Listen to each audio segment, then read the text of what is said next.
भारी सफलता प्राप्त करते हुए विपक्ष को उसकी वास्तविक स्थिति तक पहुंचाने का कार्य किया था और लगातार उस पर दबाव बनाए रखा था। कोई संदेह नहीं, 2014 में जितना मत प्रतिशत भारतीय जनता पार्टी के पक्ष में था,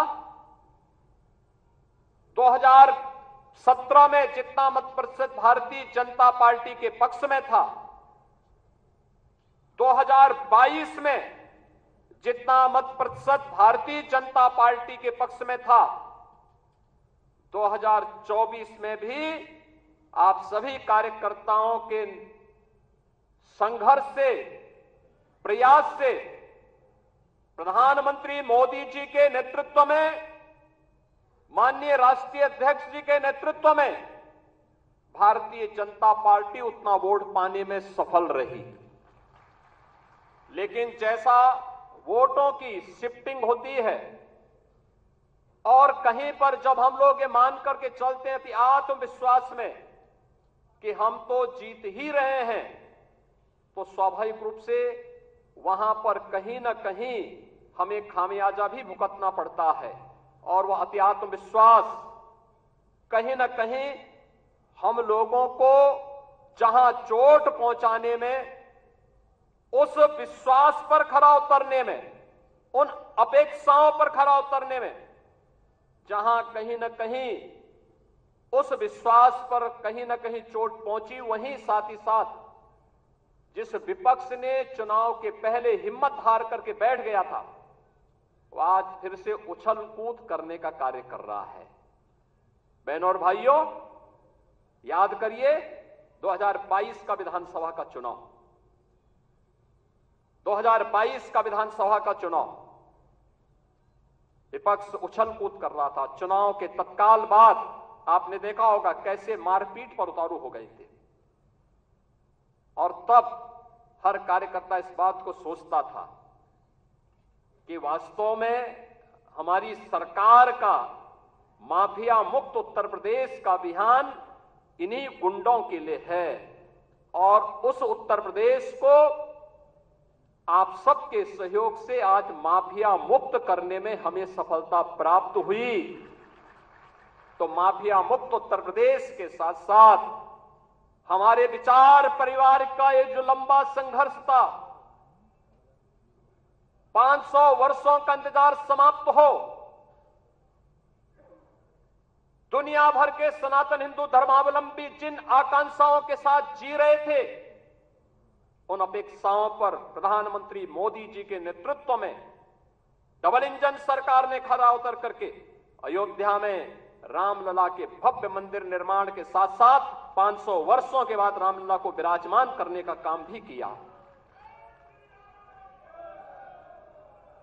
बहनों और भाइयों, भारतीय जनता पार्टी के कार्यकर्ता को किसी भी स्थिति में बैकफुट पर आने की आवश्यकता नहीं है, किसी भी स्थिति में नहीं है, क्योंकि आपने कार्य किया है। आप विपक्ष में थे, जनता के मुद्दों को लेकर लड़ते थे। आज जब सरकार में थे तो याद करिए, उत्तर प्रदेश के अंदर सुरक्षा का ये वातावरण आपको आज देखने को मिल रहा होगा। याद करिए, इसी मुहर्रम के समय में सड़कें खाली हो जाती थी, सूनी हो जाती थी। आज मुहर्रम आयोजित हो रहा है, इसका पता भी नहीं लग रहा है। ताजिया के नाम पर घर तोड़े जाते थे, पीपल के पेड़ काटे जाते थे, सड़कों के तार हटाए जाते थे, पुल तोड़ दिए जाते थे। आज कहा जाता है किसी गरीब की झोपड़ी नहीं हटेगी, आज कहा जाता है कोई तार नहीं हटेगा, आज कहा जाता है कि सरकार नियम बनाएगी, पर्व और त्योहार मनाना है तो इन नियमों के अंतर्गत मनाओ और नहीं तो अपने घर में बैठ जाओ। ये मनमानापन नहीं चल सकता है। और विधि का शासन कैसे होना चाहिए, सुशासन कैसे होना चाहिए, यह भारतीय जनता पार्टी की सरकारों ने देश के अंदर करके दिखाया है।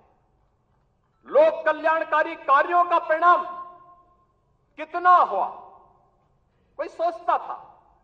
मैं याद है जब देश के अंदर कोरोना की आहट हुई थी, माननीय नड्डा जी राष्ट्रीय अध्यक्ष के रूप में वर्चुअल हम लोगों के साथ जुड़े थे और आपने एक ही बात कही कि देश संकट में है, मानवता संकट में है।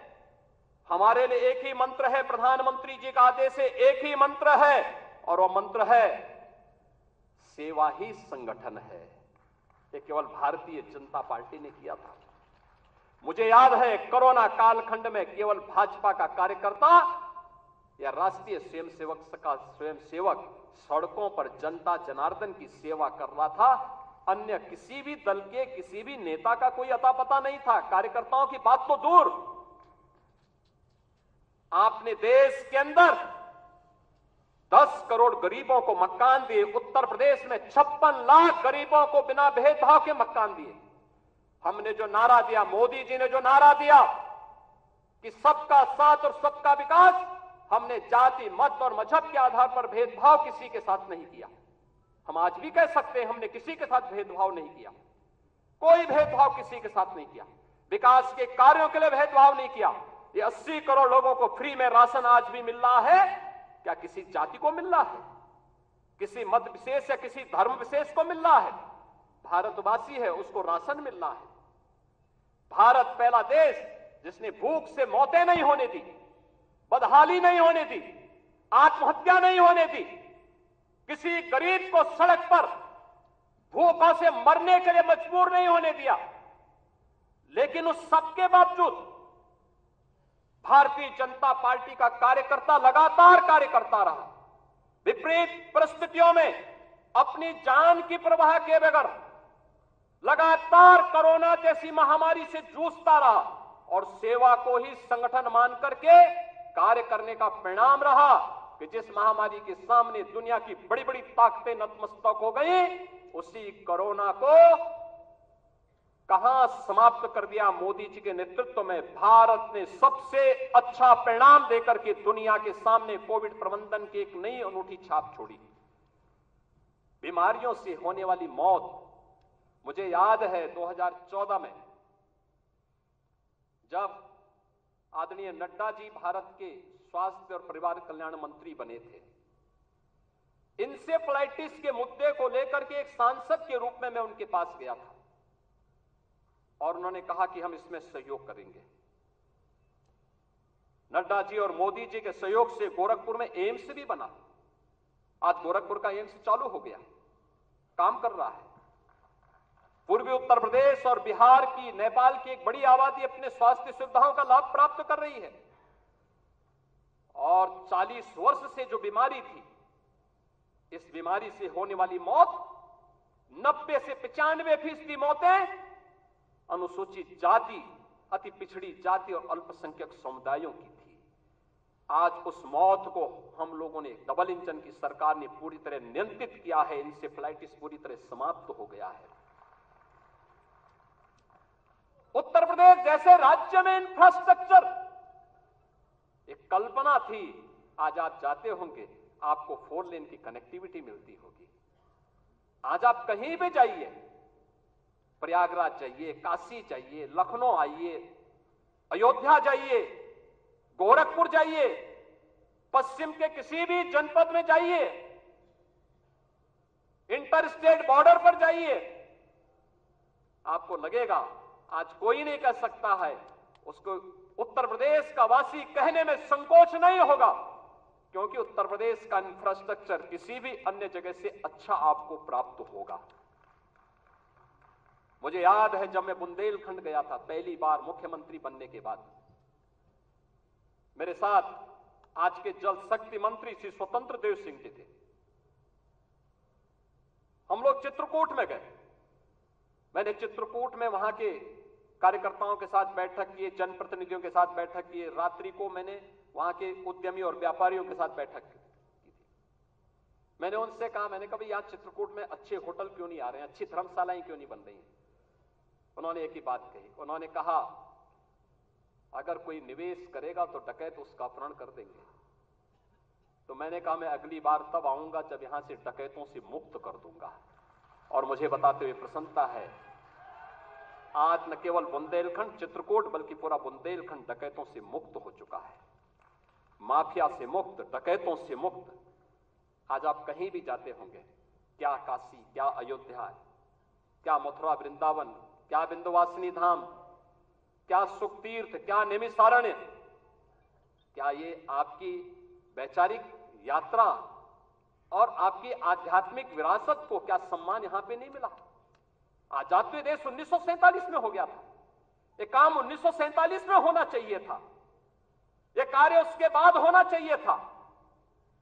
डॉक्टर लोहिया की विरासत को संभालने वाले लोग, जिस डॉक्टर लोहिया ने कहा था कि भारत की पहचान 3 महापुरुषों पर है, उन्होंने कहा था कि भारत तब तक भारत है जब तक भारत के अंदर राम, कृष्ण और शिव की पूजा होगी, तब तक भारत का कोई बाल बांका नहीं कर सकता है। और राम, कृष्ण और शिव की इस परंपरा को क्या इन समाजवादियों ने कलंकित नहीं किया था? क्या अयोध्या को लहूलुहान नहीं किया था? और क्या यही कार्य ये लगातार नहीं करते रहे? मुझे आश्चर्य होता है